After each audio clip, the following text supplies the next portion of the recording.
ఈరోజు రాష్ట్ర వ్యాప్తంగా 71,536 మంది నేతన్నల కుటుంబాల ఖాతాల్లో 179 కోట్ల ఆర్థిక సహాయాన్ని ప్రభుత్వం జమ చేసింది.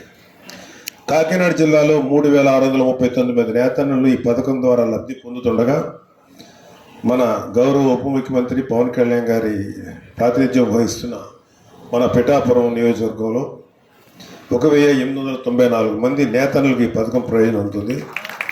ఇది చాలా గర్వకారణం మా అందరికీ కూడా. ఇది కేవలం ఆర్థిక సహాయం మాత్రమే కాదు, నేతన్న శ్రమకి ప్రభుత్వం ఇస్తున్న గౌరవం, వారి కుటుంబ భవిష్యత్తుకి అందిస్తున్న భరోసా. అంతేకాదు, ఉచిత విద్యుత్తు, 50 ఏళ్లకే పెన్షన్, థ్రిఫ్ట్ ఫండ్, ముద్రా రుణాలు, వర్షాకాల వేతన నష్టపరిహారం, ఈ పెహచాన్ కార్డులు వంటి పథకాలతో